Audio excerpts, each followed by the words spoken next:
నువ్వు చాలామందికి నచ్చకపోవడానికి కారణాలు ఎన్నో ఉంటాయి. అవి ఏంటో తెలుసా? ఎప్పుడు కూడా నీ జీవితాన్ని నువ్వే శాసించాలి, సరిదిద్దుకోవాలి. ఎందుకంటే నీ జీవితానికి నువ్వే కర్త, నువ్వే కర్మ, నువ్వే క్రియ కాబట్టి. అలానే నువ్వు గుర్తుపెట్టుకో, నిన్ను ప్రేమించే వాళ్ళ దగ్గర ఒదిగి మాట్లాడు. నిన్ను ద్వేషించే వాళ్ళ దగ్గర నువ్వు ఎదిగి మాట్లాడు. అప్పుడే నీకు విలువ. నాలుక నిప్పు లాంటిది. ఎన్ని మనసులనైనా కాల్చగలదు. ఎంత మందినైనా కూల్చగలదు. ఎన్ని బంధాలనైనా నిలువునా పడగొట్టగలదు. చదువుకొని నేర్చుకున్న అక్షరం, కష్టపడి నేర్చుకున్న పని జీవితంలో ఎప్పటికైనా సరే నిన్ను మంచి స్థాయిలో నిలబెడుతుంది. మనసులో విషం పెట్టుకొని పైకి నవ్వుతూ మాట్లాడేవాళ్ళు మన చుట్టూ ఎంతోమంది ఉన్నారు. జీవితంలో విలువ ఇవ్వని బంధాలను అస్సలు పెంచుకోకు. విలువని ఇచ్చే బంధాలను అస్సలు వదులుకోవద్దు. అర్థమైంది కదా? ఏం జరుగుతుందో ఏమో అని భయపడుతూ భరించి బ్రతకకండి. ఏం జరిగినా సరే చూసుకుందాంలే అని ధైర్యంగా తెగించి బ్రతకండి. ఇతరుల మాటలు విని నిర్ణయించుకునే ముందు ఒక్కసారి మనసు కూడా ఏం చెప్తుందో విను. అప్పుడు అర్థమవుతుంది. ఓటమి, ఒంటరితనం ఈ రెండు జీవితంలో ఎన్నో నేర్పిస్తాయి. ఒకటి ఎలా గెలవాలో నేర్పిస్తే, ఒకటి ఎవరిని నమ్మాలో, ఎలా బ్రతకాలో నీకు తెలియజేస్తుంది. చనువు ఎక్కువైతే చులకన తప్పదు. దగ్గర ఎక్కువైతే దూరం తప్పదు. నమ్మకం ఎక్కువైతే ద్రోహం తప్పదు. ఆశ ఎక్కువైతే దుఃఖం తప్పదు. నిజమే కదా? మనిషి కాదు మారాల్సింది, మనసు మారాలి. ఆలోచించే విధానం మారాలి. మంచిగా ఆలోచిస్తే అన్నీ మంచిగానే కనిపిస్తాయి. చెడుగా ఆలోచిస్తే అన్నీ కూడా చెడుగానే అర్థమవుతాయి. లక్ష్యం కోసం అలుపెరగక శ్రమిస్తూ ఉంటే నేడు కాకపోయినా రేపైనా సరే విజయం అనేది ఖచ్చితంగా సాధ్యమవుతుంది. ఎవ్వరి దగ్గర ఏది ఆశించకు. చులకనగా చూస్తారు. ఉన్న దాంట్లోనే సరిపెట్టుకో.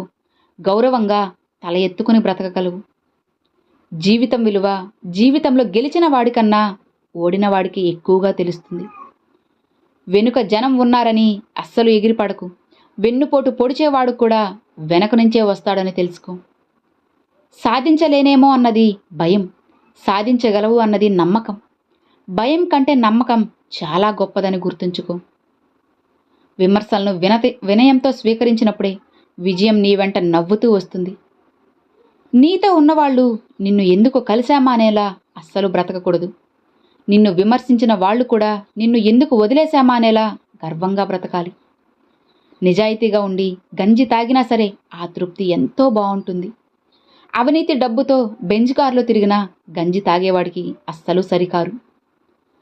అబద్ధాలతో, మోసాలతో కీర్తి ప్రతిష్టలను ఎంత గొప్పగా నిర్మించుకున్నా అవి కుప్పకూలిపోవడానికి ఒక్క నిజం చాలు. అందుకే కష్టమైనా సరే నీతిగా బ్రతకడమే మంచి లక్షణం. చెడు చేరినంత తొందరగా మంచి మనసుకు దక్కదు. అందుకే చెడు మీద మంచి గెలవడానికి కాస్త సమయం పడుతుంది, కానీ ఎప్పటికైనా మంచే గెలుస్తుంది. నువ్వు చేసే పని నీకు నచ్చితే చాలు. నీ అంతరాత్మ ఒప్పుకుంటే చాలు. అందరికీ నచ్చాలా ఉంటాలంటే జీవితమే సరిపోదు. ఎవరైనా సరే ప్రతి చిన్న విషయానికి మీలో తప్పుల్ని ఎంచుతున్నారంటే వాడు మిమ్మల్ని వదిలేయాలని నిర్ణయించుకున్నట్లు అర్థం. మనకి ఇష్టమైన దాన్ని, కష్టపడి సంపాదించుకున్న దాన్ని అంత తొందరగా వదులుకోలేము. అది మనిషి అయినా సరే, డబ్బైనా సరే. అందరినీ గుడ్డిగా నమ్మకండి. ఎందుకంటే మనిషి అవసరం ఉంటే నువ్వే అంతా అంటాడు. అదే అవసరం తీరాక నువ్వెంత అంటాడు. ఇదే మానవ నైజం. అపార్థం చేసుకొని నిందించే ప్రతి ఒక్కరికి మనం సమాధానం చెప్పాల్సిన అవసరం లేదు. అర్థం లేని మాటలకు బాధపడకూడదని మన మనసుకి చెప్పుకుంటే సరిపోతుంది. రోజుకో రకంగా వేషధారణ మారవచ్చు, కానీ రోజుకో రకంగా మన మనసు అనేది అస్సలు మార్చుకోకూడదు. మన చెడుని కోరేవాళ్ళు నీ తప్పుని మాత్రమే చూపిస్తారు. మంచి కోరేవాళ్ళు ఆ తప్పుని ఎప్పుడూ కూడా సరిదిద్దుతూనే ఉంటారు. చెయ్యి చాచి డబ్బులు అడిగే వాళ్ళకి డబ్బులు ఇవ్వకపోయినా పర్వాలేదు, కానీ ఆకలి అన్న వాళ్ళకి మాత్రం పట్టెడన్నం పెట్టండి. ఇదే మానవత్వం అంటే. నువ్వు మంచి అనిపించుకోవడం కోసం ఇతరులను చెడ్డవాణ్ణి చేసి చెప్పకు. అది ఎప్పటికైనా నీకు ప్రమాదమే అని గుర్తుంచుకో. మర్యాదగా వినాలి, వివేకంతో సమాధానం ఇవ్వాలి, ప్రశాంతంగా ఆలోచించాలి, నిష్పక్షంగా నిర్ణయం అనేది తీసుకోవాలి. గొర్రె కసాయి వాణ్ణి నమ్ముతుందో లేదో తెలియదు, కానీ మనిషి మాత్రం మాయమాటలో చెప్పేవాళ్ళనే నమ్ముతారు. ఎంత విచిత్రమో కదా. కాలక్షేపం కోసం చేసే కొన్ని వేల స్నేహాల కన్నా నీ కోసం ఆరాటపడే ఒక మంచి హృదయం ఉన్న స్నేహం ఒక్కటున్నా సరిపోతుంది. పూర్వం రోజుల్లో మనుషులు రాళ్లతో నిప్పు పుట్టించేవాళ్ళట. మరి ఇప్పుడు ఏకంగా తగలబెట్టేస్తున్నారు. చూసారా ఎలా ఉన్నారు? మానవ జన్మను ఎలా పడితే అలా వాడుకోవడం కంటే ఎలా వాడితే జన్మకి ఓ అర్థం పరమార్థం లభిస్తుందో అలానే వాడాలి. ఎవరు ఎప్పుడు ఎలా మారుతారో అస్సలు చెప్పలేం. కాలం కంటే వేగంగా మారే మనుషుల మధ్య బ్రతుకుతున్నాం. అందుకే ఎవరితో ఎంతవరకు ఉండాలో అంతవరకే ఉండాలి. దీపం మీద కోపం వస్తే చీకటయ్యేది నీ బ్రతుకే. ఆకలి మీద కోపం వస్తే కడుపు మాడేది నీకే.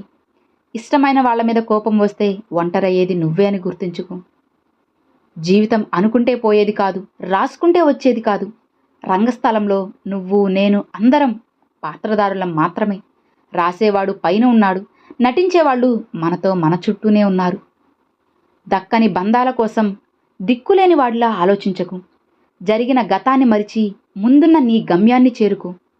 భవిష్యత్తులో నిన్ను వద్దనుకున్న వాళ్లే నిన్ను చూసి తలదించుకొని బ్రతుకుతారు.